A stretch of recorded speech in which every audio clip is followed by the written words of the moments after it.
I, for one, think this is a stunningly good-looking car, and if you don't, that's okay. It's totally okay for you to be wrong. Without a doubt, these are definitely more reliable than any engine in an M5 or an E63S, but they're not perfect. Okay, quick warning, I'm about to say something that might make you hate me. Okay, in this video, we are going to show you how these are aging, we're going to show you what they're like to live with and drive. We're going to tell you if we think you should buy one or not. Most importantly, we're going to show you what goes wrong with them. How about we start with the exterior? Firstly, a few owners have complained that the paint can chip a little bit easily, so make sure you've got a spare paint pen on hand. Also, the front grille, especially the carbon fiber section, it can get damaged a little bit easily, so just make sure you get it PPF'd. Okay, there are a few reports that water can leak into the boot, and this can play havoc with the amplifier for the sound system. Although in saying that, we wouldn't call it a common issue at all. A couple of sporadic reports out there. Okay, this one isn't exactly a fault as such, it's just more of an annoying complaint. The OEM brakes can get really dusty and really squeaky. Also, this is an 1800 kilo performance car, so you might want to budget for a few tyres if you're going to be driving it as intended. Did you know this 5-litre V8 is pretty much the same one as you'll find in the ISF, the RCF, the LC500 and the Toyota Hilux Dakar, which actually won the grueling rally in 2019. Not this exact engine, but one very, very similar to it. Okay, elsewhere with the exterior, let's talk looks for a second here. I, for one, think this is a stunningly good-looking car, and if you don't, that's okay. It's totally okay for you to be wrong. Obviously, it is a big car, but something I love, it sort of hides its performance attributes. Like, it's done this just so classy. You can tell it means business, but in a subtle way. You know what? In a way, the GSF is a bit like, it's the opposite to really muscly guys that wear really tight t-shirts. This is like an incredibly fit human wearing a loose fit t-shirt. I love it. Although, as wonderful as these look in standard form, just lower it a little bit, maybe throw on a sort of BBS LM rims, and my God, look at this. Now, when it comes to actually buying one, not many pop up on the used market, and when they do, they're generally snapped up very, very quickly. That's a bloody good sign. But due to that, they do hold their value very well, especially compared to their competition. So currently, used prices kick off at around about $75,000 and top out at $140-ish. And that puts these in exactly the same price range as the BMW M5 competition and AMG E63S of the same period. However, when these were brand new, these were asking about $150,000, the M5 comp about $235,000, and the AMG more like $250,000 here in Australia. So when it comes to retaining value, this is the clear winner. Speaking of winning when it comes to value, if you're in the market for some car finance, or even if you want to refinance your current car, hit the driver link down there. See, Driver could save you thousands because their entire purpose for existing is to get you the very best possible finance deal. Plus, you can get the cash in no time, there are no hidden fees, and if you do all of that via that link, we're going to give you $150 worth of free fuel. Did you know pretty much every GSF is just the one trim spec, although there was a very special one released for its 10th anniversary in 2018. It featured numerous cosmetic and equipment enhancements over their more standard model. Okay, now what goes wrong inside? The most common complaint we could find from owners was that the carbon fiber trim or the top coat can delaminate and just end up looking a bit ugly. Now, this mainly affects GSFs in really hot climates like here in Australia. Also, to fix it, some owners claim that their Lexus dealerships have been fantastic and fixed it straight away. Other owners haven't been quite so lucky. Also, there are some other reports of just some of the trim coating, like bubbling or coming loose a little bit. Not common, but very sporadic. Okay, this is actually a disappointing fun fact. These don't come with Apple CarPlay or Android Auto as standard. Obviously, you can fit it with aftermarket gear, but you shouldn't have to in a car costing this much, being in the premium segment. Also, I feel really sorry for American GSF owners because you guys missed out on a whole bunch of other features that we received in other markets. Now, just on the infotainment stuff, I'm really fortunate. I'm left-handed in a right-hand drive market, so actually using the little Lexus control pad or jog shuttle controller, whatever the hell it's called, I actually find this quite intuitive and I get used to it in no time. If you're right-handed, I can imagine this would be so infuriating to use. Probably why so many owners complain about it. Actually, just on the owners, Kyle, mate, thank you so much for lending us your car. You're an absolute legend. Also, Lexus GSF owners groups and forum members, you bloody legends. Thank you so much for helping us put this video together. We honestly couldn't have done it without you. Actually, actually, if you happen to own a car that you'd like to see us feature on ReDriven and you're located in Sydney or Newcastle or somewhere close, can you let us know in the comments or message us on the socials? Because yeah, we'd love to feature your car. Now, when it comes to features and equipment, despite lacking some pretty important infotainment stuff, you're still going to get everything you'd expect in a car like this. A superb sounding 17-speaker sound system with Bluetooth, leather and Alcantara everywhere, reversing camera, parking sensors, multi-zone climate control, and all of this and more. Now, as far as the safety features go, look, this is a Lexus. Lexus are quite often bought by accountants. So to take you through the safety features, it's my accountant, Owen. Okay, safety features for the GS F. You can expect 10 airbags, anti-lock brakes, active crash avoidance technology. Colin, would you grab that? Yeah, I'll grab that now. Thank you. Where was I? Oh yes. Electronic traction and stability control, lane departure warnings, lane keeping and rear cross traffic warnings. Basically, it is loaded with safety gear, and unless you drive like a maniac, you'll be safe in this thing.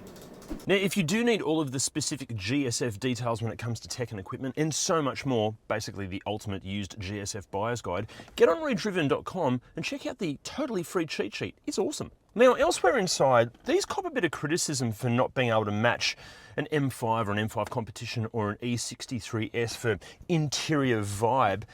Those cars are like $80,000 to $100,000 more than this. I think this is doing a hell of a job considering the enormous price difference. Actually, this really shits me because when you read through some of the reviews from certain journalists, they almost make out that this feels cheap and nasty. It doesn't in any way. First of all, the carbon fiber, I don't know if it's real carbon fiber, but it looks and feels quite real. The leather is super premium and feels really soft. The overall design, I personally love the way this looks and feels. Ergonomics are spot on. Even as far as wear and tear goes, like in this car, the leather is still super supple. All the Alcantara is still in great shape.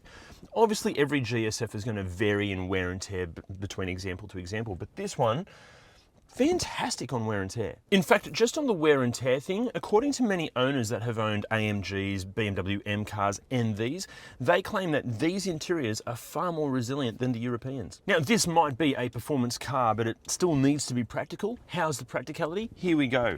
Really good sized glove box with a couple of shelves. Door bins are a bit on the small side, unfortunately. You've got two cup holders here. They're adjustable for size as well. You've got a little slidey armrest that has a slidey drawer within the slidey armrest and more cubby hole area there. That'll fit your phone pretty well, I think, down there. Yeah, the phone fits perfectly. Also, there's a little hidden storage cubby hole here, which is quite good. And I think that's about it. Nothing there for sunglasses, nothing under the seats.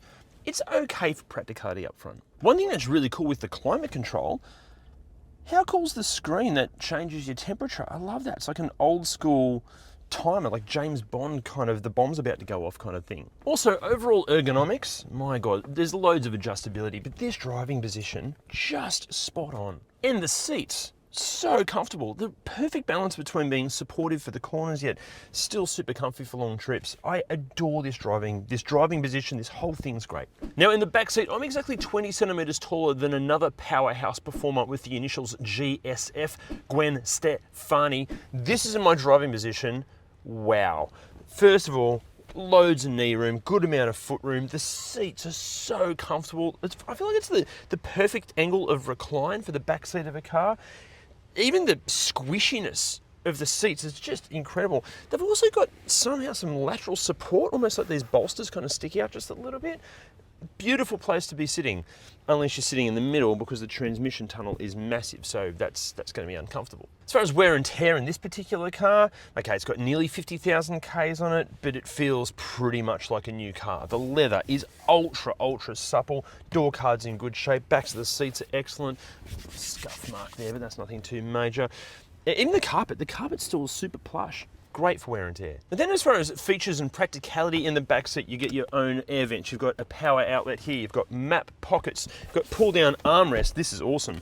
With storage for, I don't know what that even is in the back. You've got your own audio and climate control settings there, or controls there. You've got a pull-out cup holder that's adjustable in size again. The doors have decent-sized pockets in the side, and also I think what used to be an ashtray, but now it has some excellent directions for life, which is no smoking.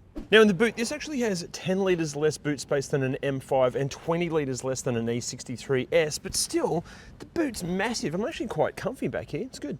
Okay, quick warning, I'm about to say something that might make you hate me. I've been lucky enough to live with an M5 competition, an E63S and a GS F all as press cars. And I'm going to let you in on a secret here. The firepower in the AMG and the M5 competition, it's all simply too much for Aussie roads. See, the power on offer in the Germans is just pointless 99% of the time. See, I found myself just getting more and more frustrated with those two because you spend more time on the brakes, more time backing off than you ever do actually up the thing. This is different. The amount of power on offer here, which don't get me wrong, it's still heaps, is just the perfect amount to enjoy the car all of the time. See, in this, you spend more time soaking up the incredible engine and the sound and the feel and even the steering than you do thinking, oh, is that a hidden camera? Is that a cop? Is that an unmarked car? Plus, thanks to the more than enough firepower on offer here, the car sort of shrink wraps around you. It does feel far smaller than it actually is. Don't get me wrong, it never feels small, but it's easily manageable in the city. Also, sounds. Firstly, there are no rattles or squeaks or anything weird in here. And the engine note,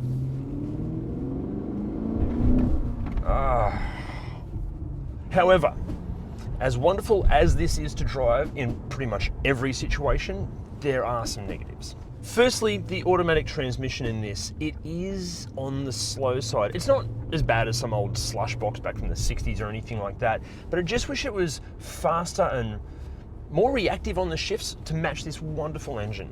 Although sport mode, it does help a little bit, and apparently there are some software updates that can fix it as well. Now, owners of some earlier models have claimed that the suspension or the ride quality is far too firm. In this particular one, I completely disagree. This feels, ride and handling, for me, about perfect for what this car's trying to be. Also, when it comes to the vision out, a lot of people seem to get really frustrated at how expensive OEM wiper blades can be. Luckily, WiperTech can help with that. Just hit the link below to get 15% off and free express shipping on honestly some of the best wiper blades we've ever used. We use them on all of our cars. The other negative is that we're filming this in Sydney today. It's a bit wet, and because of the traffic, I can't actually get up this thing. But when I had the press car, it is sensational. What a car. But look, it's one thing to be excellent at all the touchy-feely driving impression stuff, but mechanically, what goes wrong with these? I'm really sorry. I can't tell you because I'm not a qualified mechanic. But you know who is? It's Jim. Now, before we get started, we at ReDriven often get accused of being Toyota and Lexus fanboys. But the problem is, with this car, in this category, it is way more reliable than an M5 or an E63. However, they're not perfect though. They do have an issue, a fairly common issue with the valley plate cover. It's right down in the valley between the heads. It's just a big cover that leaks coolant. It's a very common problem, and you've got to pull the whole inlet system off to get at it. That is about the most serious problem these engines have. While you're in there, it's a good idea to do the water pump as well, because that's the next thing that leaks, but the reality is all water pumps on all engines leak. There are a few reports of the high pressure fuel pumps failing, but again, not what you'd call a common issue. Now the transmissions in these, the 8-speed autos, a lot of people do complain that they're not a particularly sporty transmission. They're slow and clunky, and you've got to have them in sport mode to be any good. There are really only 3 mainstream 8-speed transmissions here. There's the 8-speed ZF and the 8-speed GM. Now it doesn't have the performance chops of the ZF, and it's not as strong as the GM 8-speed, but overall it is more reliable than both of them. Now that is saying something, because both the ZF and the GM transmissions are pretty reliable, but the Toyota one is more reliable. And another bloody annoying thing, even though it's a performance luxury car, they don't cost more to service at all than pretty much a Camry. Maybe the brakes are a little bit more expensive and they may wear a bit quicker, but overall, it's just another Toyota. Okay, so after all of that, should you buy one of these? I mean, come on, abso-bloody-lutely.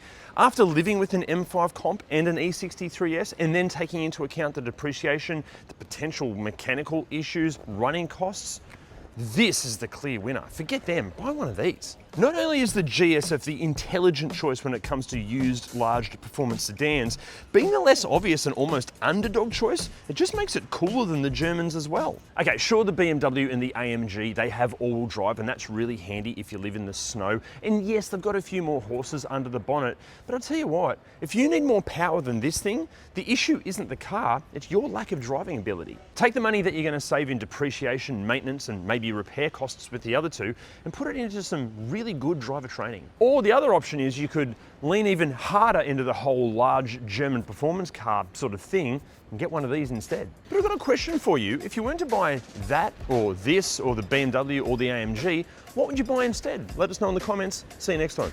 As you'll find in the ISF, the RCF and the as you'll find in the ISF, the RCF and the LS500,